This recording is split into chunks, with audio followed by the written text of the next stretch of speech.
Lucha de corazones, adaptación de un drama de Ángel Guimerá, fue realizada por Fructuoso Gelabert y Joan Codina en un solo día de rodaje, aceptando el calendario impuesto por su productor, Josep Boix, que andaba corto de dinero.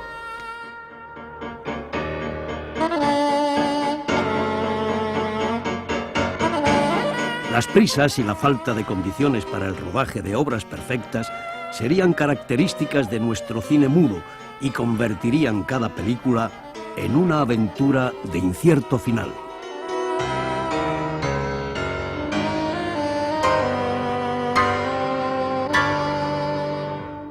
El cine en España siempre fue una aventura. Antes y en parte después. Porque realmente no había una industria organizada. Eran intentos esporádicos. Un aspirante a director encontraba a un señor que ponía el dinero para hacer una película y ya se convertía en director. Había mucho de improvisación.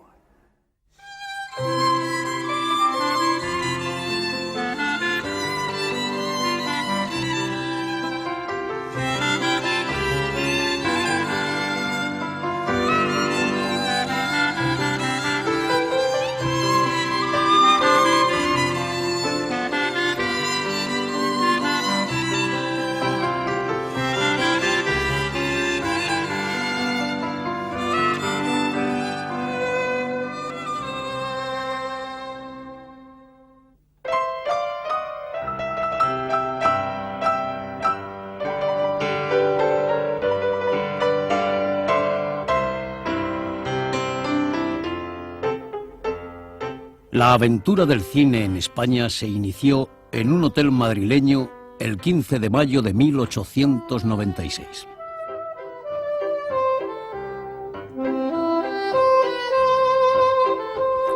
Menos de 5 meses después de la presentación del cinematógrafo en París, los hermanos Lumière enviaron a Madrid a uno de sus técnicos con una cámara proyector y un saco lleno de latas de película.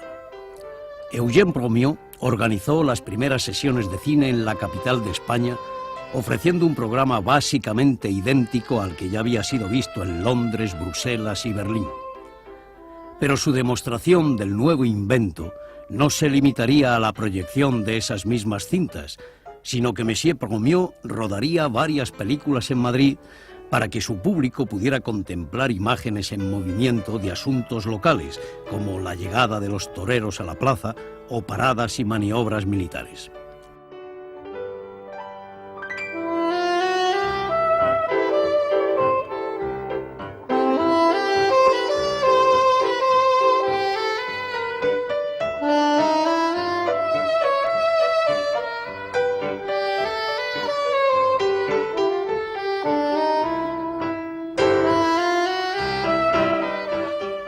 De todas las películas de operadores españoles que siguieron el ejemplo de Monsieur Promió, la más antigua que se conserva es esta de Fructuoso Gelabert. De otros pioneros como Eduardo Gimeno, Antonio Cuesta, Ignacio Coyne, José Gil o Antonio Tramullas, nos han llegado muy pocas obras. La mayoría de sus imágenes se han perdido.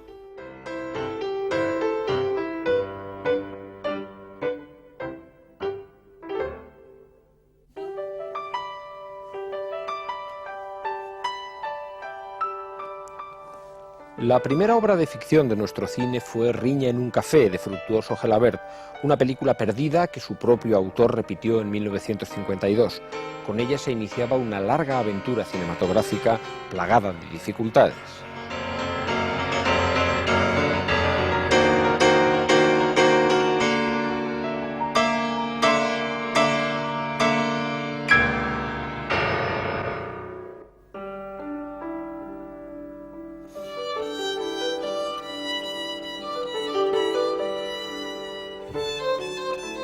Este interesante melodrama, atribuido a Joan Codina, es la obra argumental más antigua de nuestras filmotecas y constituye una de las escasas muestras existentes del cine primitivo español.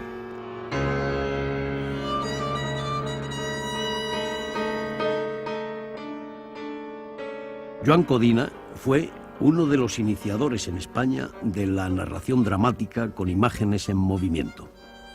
Entró en la industria del espectáculo a principios de siglo como vendedor de cortometrajes y acabaría rodando casi 150 de películas, la última en 1920.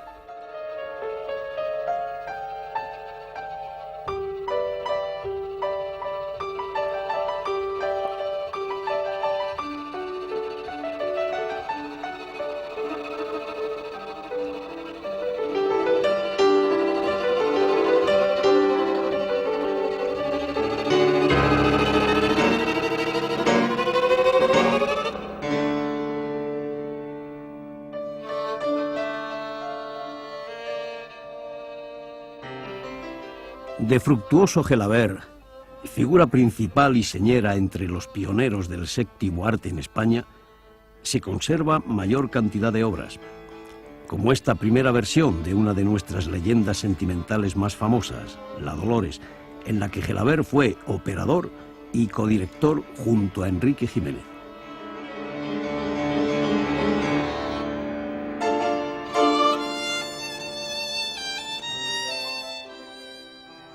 Hombre lleno de inquietudes, Fructuoso Gelabert no solo actuó como operador y dirigió numerosas películas, sino que incluso experimentó en el desarrollo de elementos técnicos.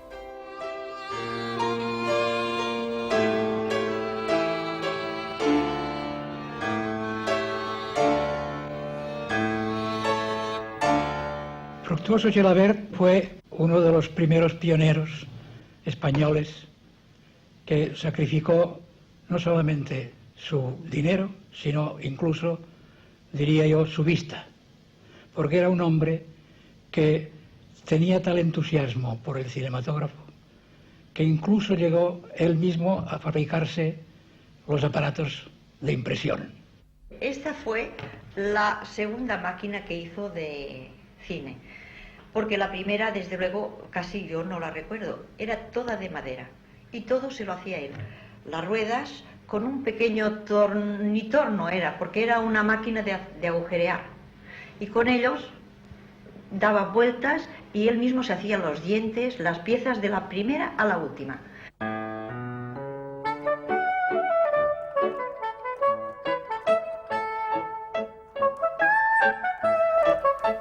Fructuoso Gelabert alternaría la realización de películas con el manejo de la cámara para otros cineastas, como en las dos versiones de Amor que mata.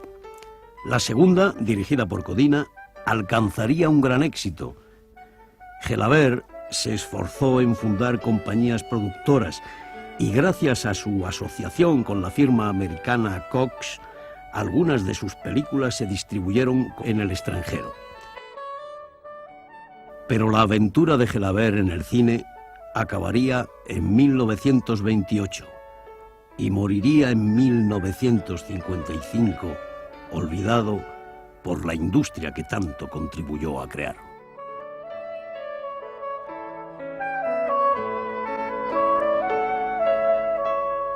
Fructuoso Gelabert es el auténtico creador de la cinematografía, no solo la cinematografía de Cataluña, sino la cinematografía española. ¿Por qué causas no triunfó el cine español en la primera época? Muy sencillo. En primer lugar, por una ausencia total de interés de los poderes públicos. Y en segundo lugar, por una frialdad absoluta de todo el mundo del capitalismo burgués. La historia del cine mundial se puede escribir sin necesidad de mencionar a ningún español como no sea Segundo de Chomón, que fue el único auténtico pionero importantísimo dentro de la industria europea radicado en España y que tuvo aciertos que hacen necesaria su inclusión en las historias del cine universal.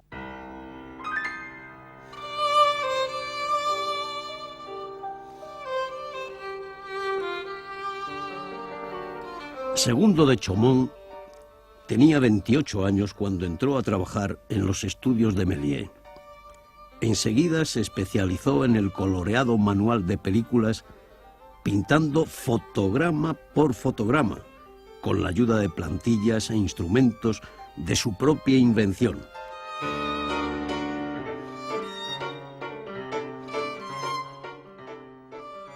Empleado después por la Casa Pathé, siempre en París, destacó como autor de originalísimos trucajes de cámara. Chaumont fue el único especialista en esto y que hizo unas pequeñas maravillas que algunas han quedado hasta ahora y que se pueden ver. Después, ya en el año 10, ya volvió a España intentando otra vez hacer un cine nacional, pero aquí no lo comprendió nadie.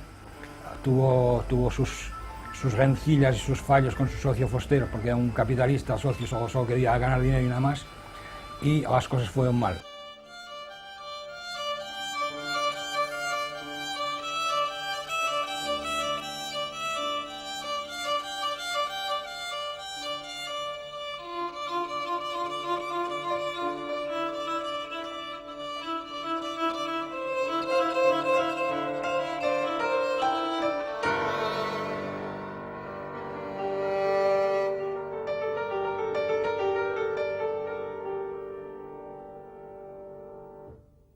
Total, que la llamaron de Italia, aceptó el contrato de Italia, entonces se fue donde había Pastrone, que quería hacer grandes cosas. Una de las grandes cosas que hizo fue Caviria, y necesitaba para su película Caviria unos grandes trucajes y un gran especialista en esto.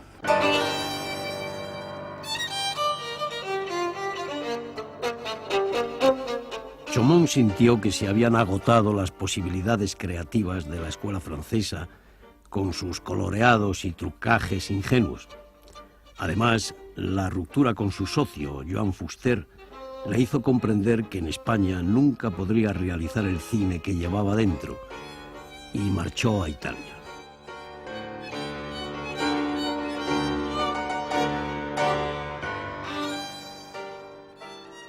En las producciones de Itala Films, Segundo de Chaumont encontró posibilidades de plasmar su talento en un muestrario antológico de efectos especiales, utilización de maquetas y recursos fotográficos.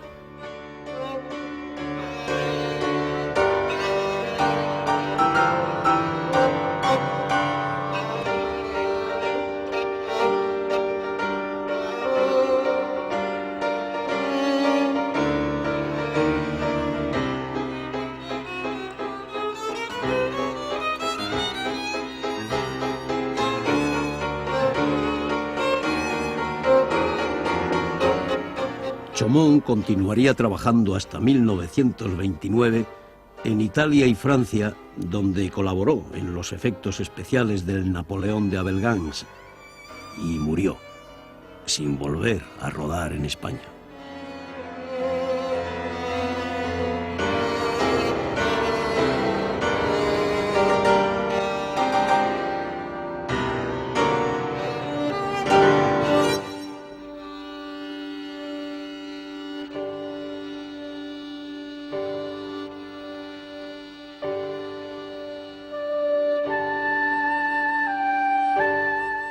Entretanto, en nuestro país se hacía un cine mucho más modesto, sin que fuera posible soñar con superproducciones al estilo de Caviria.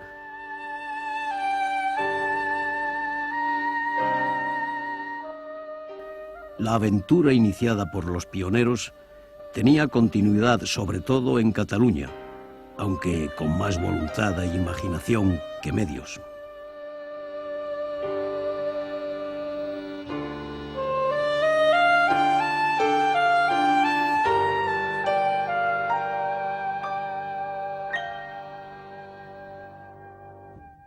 Es a partir de Gelabert que empezará en Barcelona y por tanto en España una industria de cine que irá acrecentándose y que irá siendo cada vez mayor, pero gracias a los esfuerzos personales de los directores de cine y que al mismo tiempo son la mayoría productores de sus propias películas, que se irá empezando esta pequeña industria.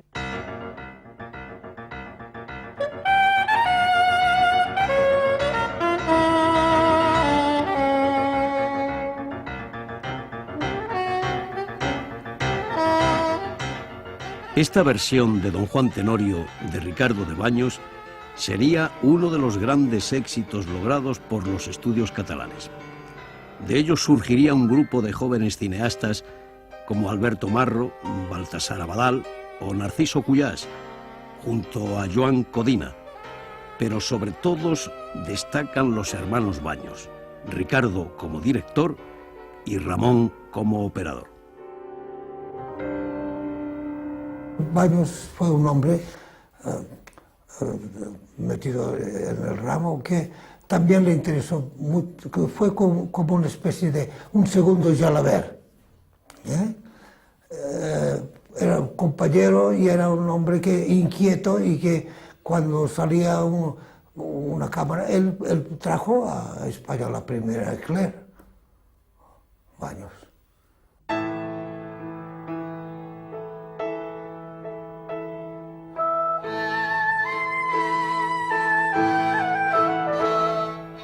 Cristóbal Colón fue la gran aventura del cine español. Única superproducción de la época, contó con el entonces astronómico presupuesto de 1 millón de pesetas.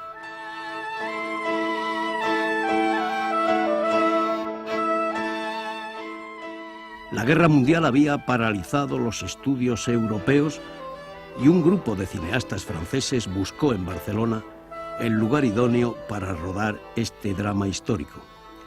Ello supuso la oportunidad de impulsar el desarrollo de nuestro cine, pero no se aprovecharía la ocasión y todo quedaría reducido a otra aventura.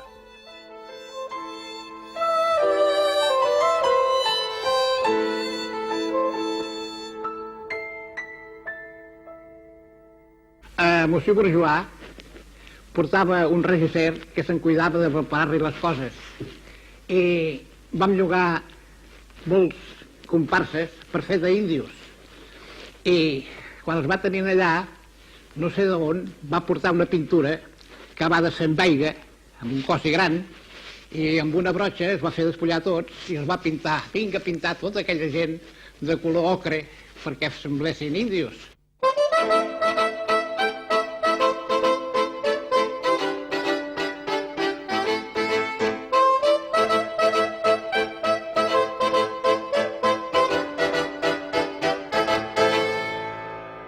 A mitja pel·lícula, crec que Monsieur Drosner, aquest nord-americà, va acabar els quartos i em va tenir que buscar, però em va trobar i vam poder acabar la pel·lícula feliçment. Los esfuerzos de los estudios catalanes, faltos de apoyo financiero, no lograron consolidar una industria cinematográfica estable. Aún así, su producción se mantuvo hasta comienzos de los años 20, cuando Madrid tomó el relevo en el rodaje de películas.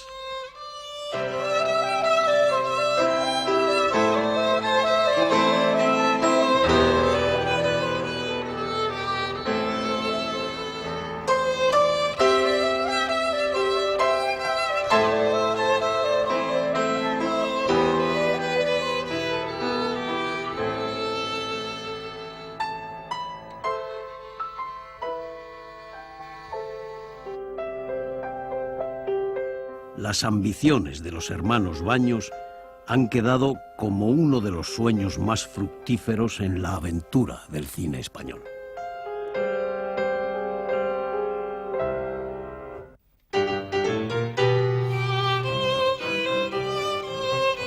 La debilidad crónica del cine español era tan grande y tan notoria que muchas veces permite que se confundan las películas de algunos productores independientes con las realizaciones de aficionados.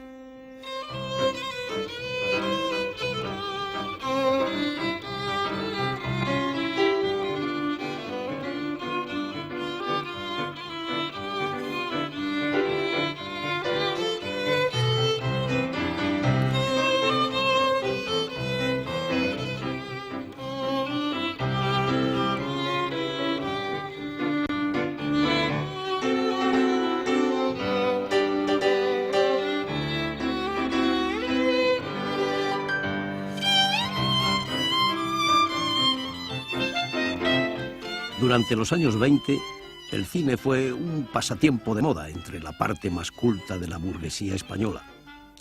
Ya antes de la comercialización de película ininflamable, se habían rodado algunas obras amateur de cierto interés.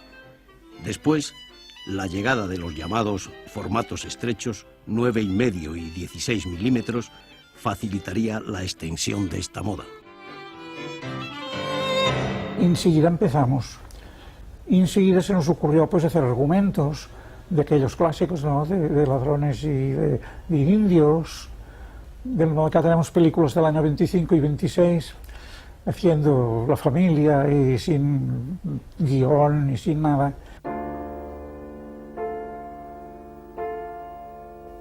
El cine siempre fue una tentación y un desafío.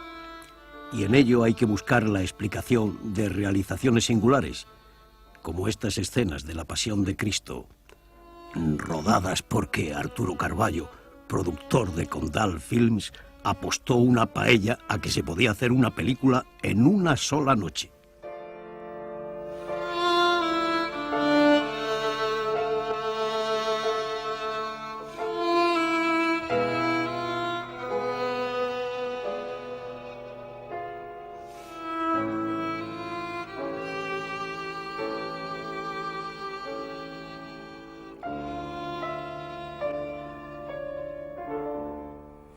Es la única manera de poder estar. En la colección particular de Raúl Tartag en Zaragoza, junto a otros valiosos materiales del cine mudo, encontramos algunos anuncios filmados de la época.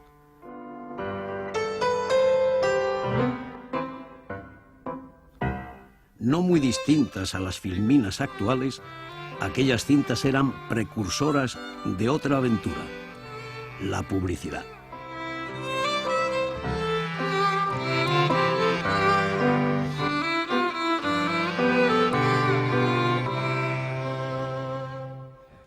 El patrocinio de películas con fines publicitarios, como este corto de Tramullas pagado por una joyería, existió desde los primeros años del cine, y tanto Méliès en Francia como Chaumont aquí rodaron anuncios.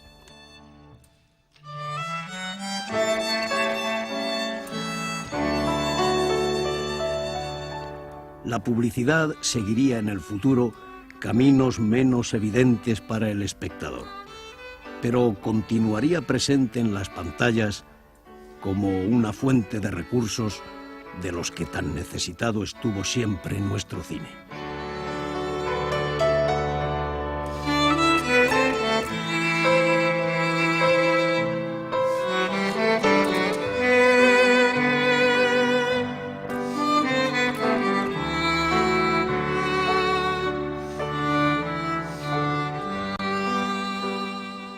Los directores de entonces contaban con muy pocos medios y ahora cuentan con muchísimos.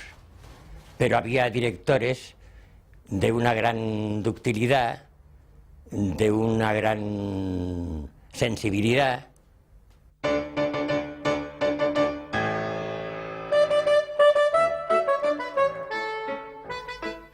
La Revoltosa es uno de los muchos ejemplos posibles de cómo nuestro cine intentaba superar las dificultades económicas.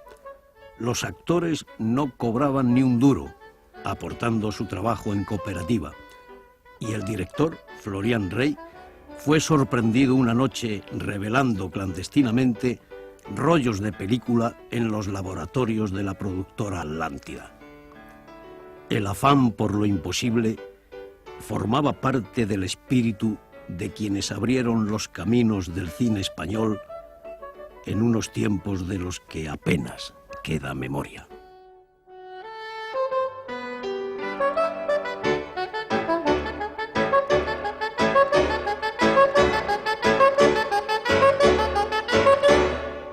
Mi primera película fue en Barcelona, no sé el título de la película, porque yo era muy jovencita, una nena, pero muy niña, y yo hacía un grumete en un barco, me subieron al Palo Mayor y yo me subí muy bien, pero luego no había quien me bajara cuando ya dejó el rodaje.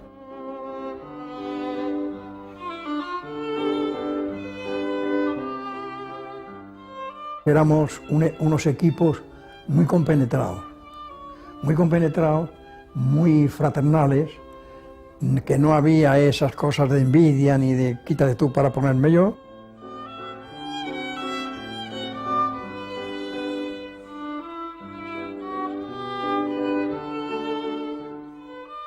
Pero entonces no se pensaba nunca en el día de mañana, se pensaba en el presente.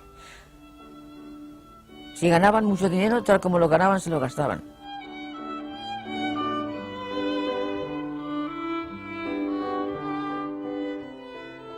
Toda esa gente era encantadora, yo no sé lo que era.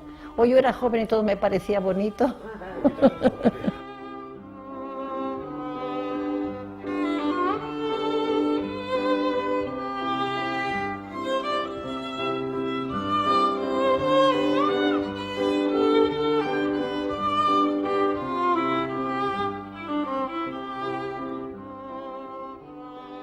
Sí, fue una época muy feliz, mejor que ahora. No había tanto lío.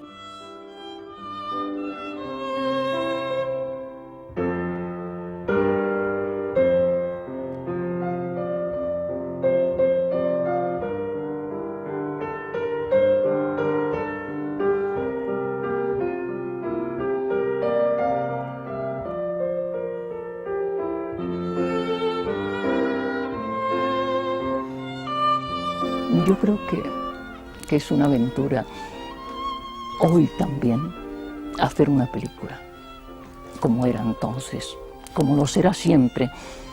Lo malo es el día en que no sea una aventura.